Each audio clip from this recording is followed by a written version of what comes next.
Hola, soy Luis Cabrera, líder de Digital Natives para Google Cloud México. Bienvenidos a Voces de la Nube, soluciones para todos de Google Cloud. En esta serie de podcast queremos ayudarte al crecimiento sustentable y eficiente de tu startup con historias reales de fundadores y expertos de la materia. Acompáñanos. Bienvenidos a este podcast, Voces de la Nube, en donde platicaremos con líderes de startups en LATAM. Tenemos el placer de estar con un increíble invitado. Se trata de Oso Traba, conferencista, inversionista y asesor de empresas. Oso tiene un MBA de Stanford y experiencia en análisis financieros, desarrollo comercial, capital de riesgo, nuevas empresas y mercados financieros. Es el creador de Cracks Podcast y el CEO de varias empresas. Oso, un gusto tenerte con nosotros. Bienvenido. Hola Luis, muchas gracias por la invitación. Me siento muy orgulloso de que me hayan invitado. No, para mí es un gusto platicar contigo, Oso. Antes de iniciar, quiero darte la palabra que nos cuentes un poquito sobre tu carrera en este viaje del emprendimiento. Sabemos de que has emprendido varias veces, que la parte de Cracks apoya mucho al emprendimiento y justamente eso es lo que estamos ayudando a poder motivar a la gente que quiere emprender. Ya sabemos que la situación ha sido difícil, pero creo que tenemos muchas oportunidades y creo que nadie mejor que tú nos puede platicar sobre estas oportunidades. Sí, pues encantado de platicar de eso. Yo creo que es un muy buen momento para ser emprendedor a cualquier nivel, ¿no? A veces solo creemos que ser emprendedor es ir por la evaluación de $1,000 millones y cada vez oímos más de esas, así que si vas para allá, muy bien. Pero también es un gran momento para ser emprendedor en el sentido de armar o definir tu propio camino, de tener un ingreso suplemental o suplementario, de simplemente empezar a explorar tus pasiones y tratar de vivir de ellas. Claro. Oso, yo veo que toda tu carrera has sido un apasionado de la parte de poder ayudar y generar esta colaboración, pero también en poder generar nuevas soluciones con tecnología. Y mucho de lo que platicas en tu podcast es cómo apalancamos la tecnología para poder resolver o hacer la vida más sencilla o a veces mucho más difícil. Pero platícanos un poquito sobre, ¿tú cómo ves esto de la tecnología? ¿Crees que es algo que está motivando o que está generando una innovación para poder transformar al mundo? ¿O es algo que está llevándonos a un lugar raro en el cual ya somos amantes de los celulares, no los separamos y no sabemos qué está pasando por estar en un mundo digital? Es una gran pregunta. Yo creo que la tecnología es un arma de dos filos y eso significa que la tecnología en sí no es la culpable, no es mala ni buena, sino el uso que le damos como personas, que es totalmente individual y personal, es lo que define el impacto que tiene en nuestra propia vida, que es la única que controlamos. Yo creo que si usamos la tecnología de una manera responsable, si nos conocemos y entendemos que la tecnología está para servirnos, para ayudarnos a simplificar nuestra vida. Yo soy un gran fan de la productividad y de la simplificación con propósito, ¿no? Se habla de cómo la tecnología se está comiendo el mundo, cómo la tecnología nos está haciendo impersonales, cómo la tecnología se está comiendo los trabajos. La realidad es que la tecnología nos está quitando la obligación o la necesidad de hacer las cosas que no agregan valor. Y nos están permitiendo, si la tecnología llega a automatizar todos los trabajos o hacer todos los trabajos que podría hacer, lo único que va a generar es que nos va a permitir ser más humanos, nos va a permitir tener más tiempo para hacer lo que solo las personas podemos hacer, que es tener criterio, que es tener juicio, que es ser creativos, que es ser artísticos, ser humanos. Y creo que es responsabilidad de cada uno de nosotros entender dónde la tecnología puede ser una muleta o una herramienta que nos abra estas posibilidades, o dónde empieza a ser un obstáculo que nos aleja de una realidad, ¿no? Donde la tecnología, en particular las redes sociales, nos quitan autoestima. Bueno, y la tecnología no nos la está quitando, nos la quitamos nosotros al compararnos, ¿no? Pero ¿dónde estamos dejando que estos aspectos nos afecten más negativamente que positivamente. Los responsables somos nosotros. ¿Cómo asumimos esa responsabilidad? Viviendo conscientemente, que es lo que pasa ahora. Hoy todo lo que hacemos y la mayoría de nuestras conductas son automáticas. La tecnología es tan buena que básicamente nos va guiando de un estímulo al estímulo siguiente, y si no paramos a cuestionar lo que estamos haciendo, las razones que hay detrás de la siguiente acción, del siguiente clic, de la siguiente compra que vamos a hacer, entonces nos perdemos, ¿no? No es culpa de la tecnología, es culpa de nosotros por no tener el criterio y la conciencia y la presencia para cuestionarnos constantemente qué es lo que estamos haciendo y qué queremos hacer con nuestra vida. Totalmente de acuerdo. Y una pregunta, Oso. Viendo toda esta parte del impacto que está teniendo la tecnología y todo lo que acabas de comentar, tus emprendimientos, ¿cómo te gusta enfocarla? ¿Cómo lidereas esta parte de llevar la tecnología como un reto para poder construir y poder llegar a miles o millones de personas, pero también cómo hacerlo de esto de manera sustentable y de manera respetuosa, basado en los principios que tú tienes? Mira, yo he emprendido en muchos aspectos y he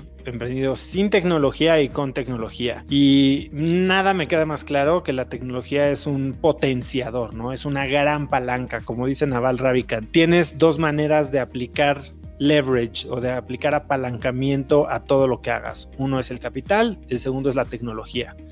¿Por qué? Porque es escalable, los costos son diminutos a escala. Entonces, yo como he intentado es utilizar el capital intelectual de pocas personas apalancado de tecnología para impactar la vida de millones de personas, que es lo que hemos hecho en mis empresas los últimos años. Y todo bajo una línea de lo que yo le llamo optimización personal absoluta. Todo lo que yo hago, y es por convicción propia y por pasión y por misión tal vez o vocación, tiene que ver con ayudar a la gente a vivir mejor, a vivir vidas más grandes, a vivir vidas más plenas, a educarse, a estar más tranquilos, a estar más presentes, a estar más saludables. Entonces, ¿cómo haces eso en un mundo en el que puedes pararte ante un salón de 15 personas o puedes pararte ante una cámara ante 15,000, ¿no? Y hacerlo de una manera mucho más escalable y entonces verdaderamente potenciar el impacto que tienes. Y esa es la manera en la que pensamos tanto en InstaFit como en Cracks Education. Todo buscamos en cómo usamos tecnología y no necesariamente es desarrollar tecnología, ¿no? Porque ese es creo que el gran cambio de paradigma que se está dando en la última década o hasta en los últimos 5 años, ¿no? El no code. O sea, si tu empresa y si tu tecnología o la tecnología no está en el centro de la diferenciación que ofreces al mercado, muy probablemente no tienes que desarrollar esta tecnología. Muy probablemente ya existen plataformas que te van a dar la facilidad y la escalabilidad para alcanzar a toda esta gente y entonces potenciar a tu talento único, llámese talento o habilidad o método o lo que tú tengas o producto para vender, sin desarrollar la tecnología. Deja la tecnología a quienes están haciendo negocio de hacer tecnología. Usa la tecnología a tu favor, porque desarrollar tecnología a veces se vuelve mucho más difícil que resolver el problema que estabas tratando de resolver al principio, ¿no? Y en vez de ser un potenciador, se vuelve una limitante cuando estás dedicando tu enfoque, en vez de a solucionar el problema que tenías en mente, a solucionar el problema de ahora cómo desarrollo una tecnología que probablemente ya existe en el mercado. Sí, totalmente de acuerdo. La verdad es de que algo que siempre he dicho es no reinventes el hilo negro. Si algo ya existe, entra por ese camino. Y cambiando un poquito de tema, un poquito más acerca del mercado de los startups mexicanos.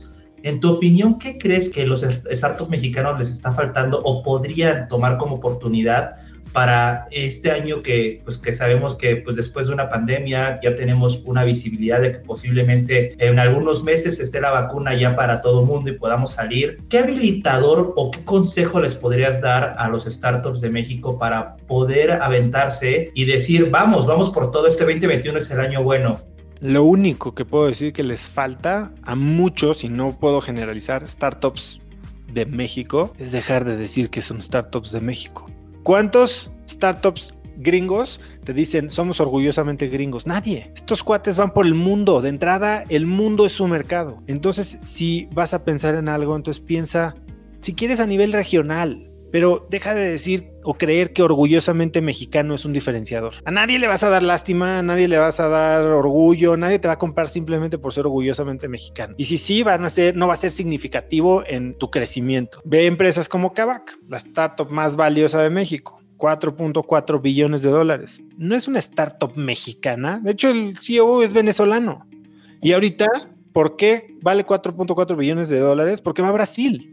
Porque es una startup que se quiere tragar el mundo. Y esas son las startups que ganan. No las mexicanas, ni las gringas, ni las hindús, ni...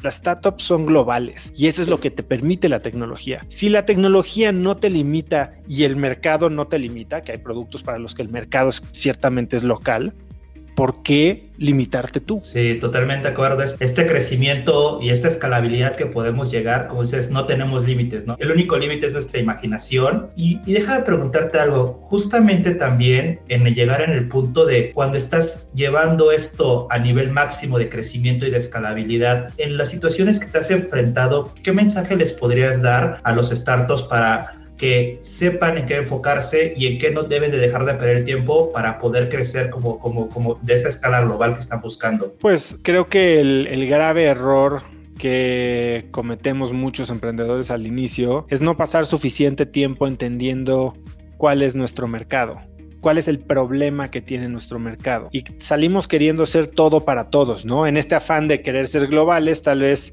no te das cuenta de que al ser todo para todos no eres nada para nadie. Yo creo que en los primeros años, un par de años de una startup, el equipo tiene que enfocarse en entender el mercado, entender el problema que tiene el cliente y 100% en desarrollar un producto que lo solucione.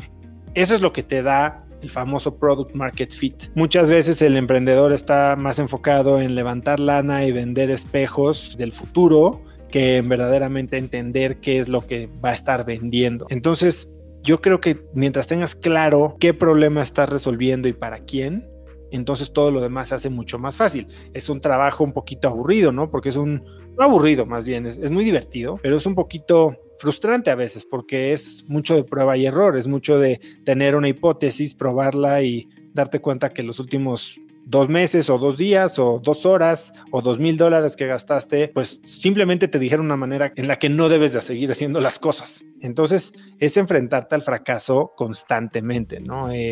Conseguir tracción es un reto y aguantar y tener la resiliencia para mantenerte en el rumbo es una cualidad que se alimenta mucho también de ¿cuáles son las motivaciones para el emprendedor? Ser emprendedor está de moda, pero ser emprendedor es miserable. Si no estás enamorado de tu cliente, si no estás enamorado de tu problema, la vida del emprendedor en los primeros días, donde no hay dinero, donde no hay tracción, donde tal vez hay topar con pared tras pared y toparte con otras no, es muy desgastante. Sí, totalmente de acuerdo. Yo creo que también algo que hoy en día estamos viviendo y sufriendo con esta situación actual es de no nos podemos comparar. Los años anteriores son totalmente diferentes a este año, ¿no? Entonces, también eso en los retos de emprendimiento para los startups que están pensando en llegar a un camino diferente, pues sí les está costando trabajo al no tener una referencia de qué es lo que estaría pasando versus una situación actual. Déjame preguntarte algo más, Oso, alrededor del crecimiento sostenible. En InstaFit hemos visto cómo justamente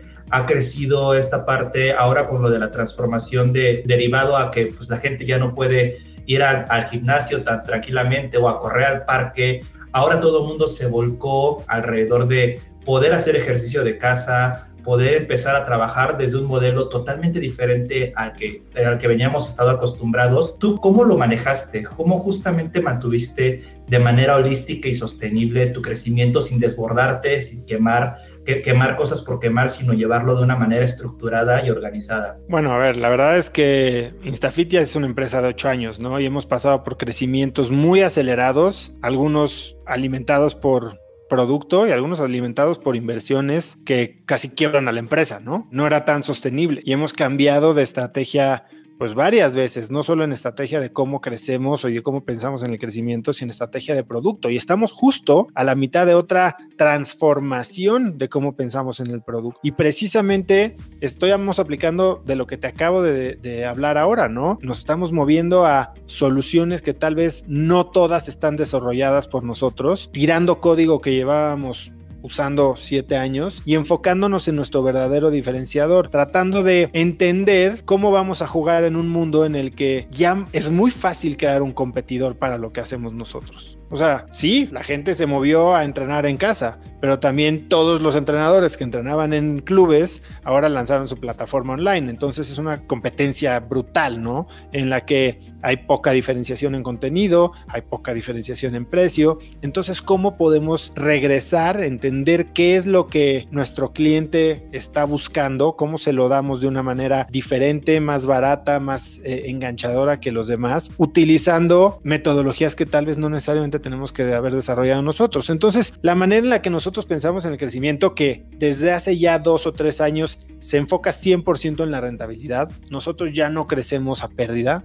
Los primeros años perdimos mucha lana, estábamos jugando este juego de crece número de usuarios, crece top line sin importarte por la rentabilidad, y eso casi nos cuesta a la empresa. Hoy somos una empresa mucho más responsable, que diversificamos nuestras fuentes de ingresos a través de varias líneas de negocio, y hoy ponemos a nuestro cliente en el centro y no tenemos miedo de cambiar estrategias, desechar lo que hemos hecho en el pasado, siempre buscando eficiencias con el objetivo de servir a ese cliente. Nosotros estamos enamorados del problema que tienen. Hoy el problema es más presente. Hoy ya tienen más soluciones. Entonces tenemos que seguir en contacto con ellos. Tenemos que seguir entendiendo dónde está el pain point y el enfoque total en solucionar ese problema. Creo que esa es la manera que tienes de crecer en nuestro modelo de rentabilidad. Hay veces que pues la manera de crecer es blitzscaling. Hay veces que la manera de crecer es nail it, then scale it.